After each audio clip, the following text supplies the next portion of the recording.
Hello दोस्तों, कैसे हैं आप। दोस्तों एक बार फिर आप सभी का स्वागत है आपके अपने YouTube channel learn with KD पर। दोस्तों आज के इस वीडियो में हम आपके लिए लेकर आए हैं मुगल वंश से संबंधित कुछ बहुत ही महत्वपूर्ण प्रश्न। दोस्तों एग्जाम में हर बार यहाँ से एक या दो प्रश्न जरूर पूछे जाते हैं, तो बिना देरी किए आइए बढ़ते हैं अपने पहले प्रश्न की ओर। हमारा पहला प्रश्न है, मुगल किसके वंश से संबंधित थे। तो सही जवाब हो जाएगा मुगल तुर्की के चुगताई वंश से संबंधित थे। हमारा अगला प्रश्न है, बाबर के वंशजों की राजधानी कहाँ थी। तो दोस्तों सही जवाब होगा बाबर के वंशजों की राजधानी समरकंद थी। अगला प्रश्न है, बाबर ने काबुल पर कब कब्जा किया था। तो दोस्तों सही जवाब होगा 1504 ईस्वी में बाबर ने काबुल पर कब्जा किया था। हमारा अगला प्रश्न होगा, बाबर ने बादशाह की उपाधि कब धारण की थी। तो दोस्तों इसका सही जवाब है 1507 ईस्वी में। बाबर ने 1507 ईस्वी में बादशाह की उपाधि धारण की थी।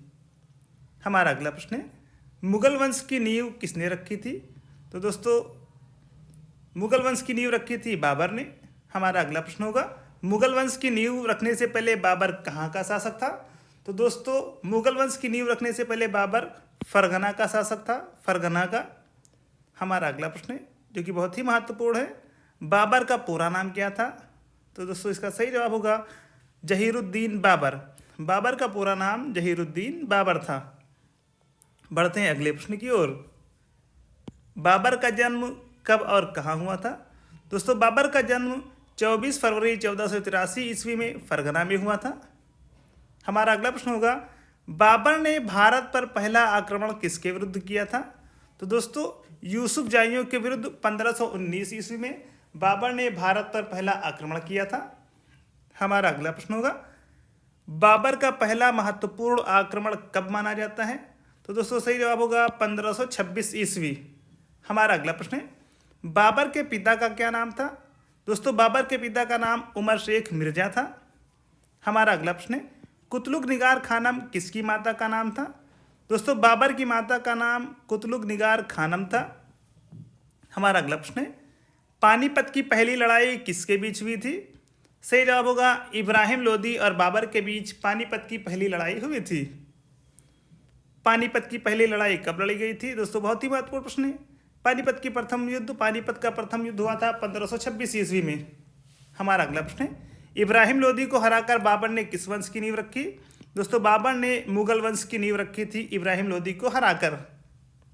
हमारा अगला प्रश्न है, खानवा का युद्ध कब और किसके बीच हुआ। तो दोस्तों सही जवाब होगा 1527 ईस्वी में राणा सांगा और बाबर के बीच खानवा का युद्ध हुआ। बाबर और मेदिनी राय के बीच एक युद्ध हुआ था जो कि बहुत ही महत्वपूर्ण है दोस्तों, तो उसे किस नाम से जाना जाता है।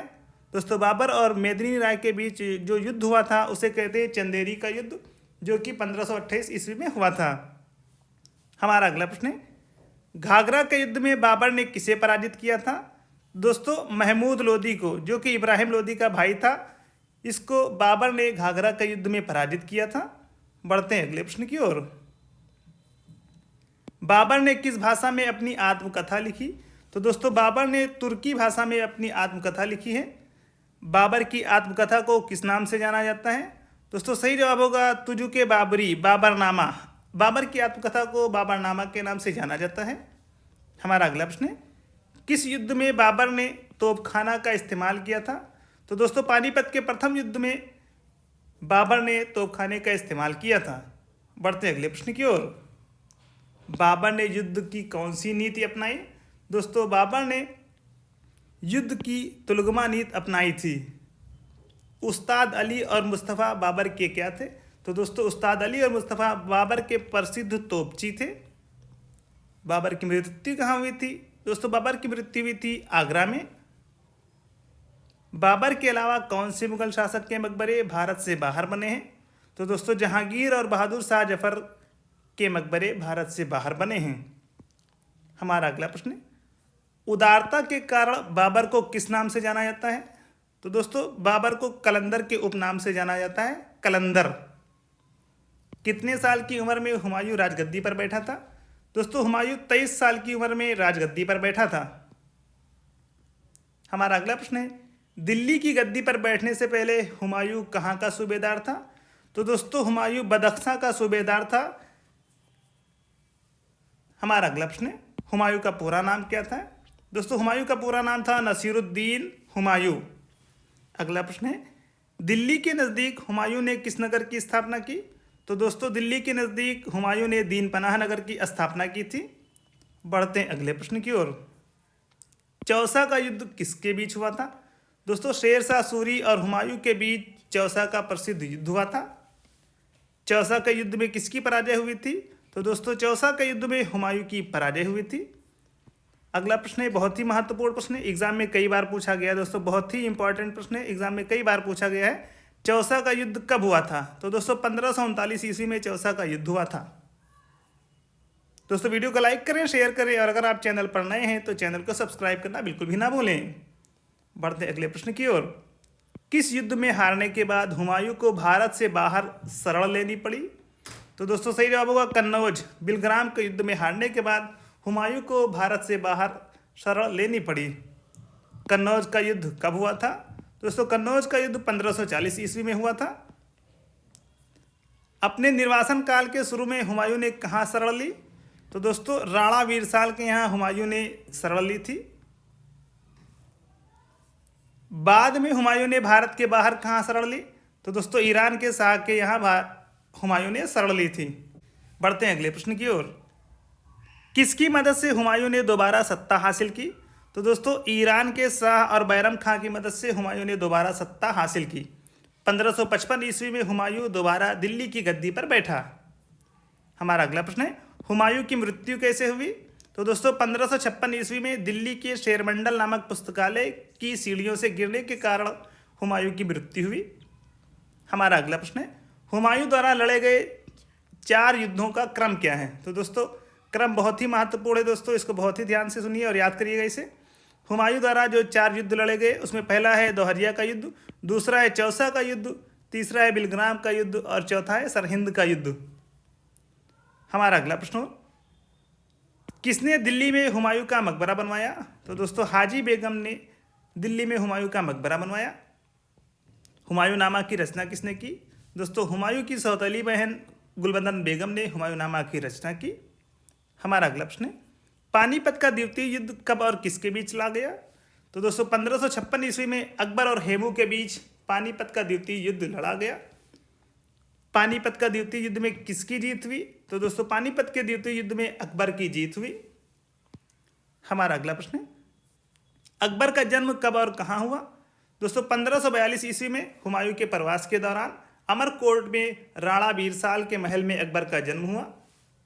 हमारा अगला प्रश्न है, किसके संरक्षण में अकबर ने 1560 ईस्वी तक शासन किया? दोस्तों सही जवाब होगा बैरम खां। हमारा अगला प्रश्न है, सिंहासन पर बैठते ही अकबर ने कौन सा युद्ध लड़ा और जीता? तो दोस्तों पानीपत की दूसरी लड़ाई हुई जो कि अकबर ने जीता था।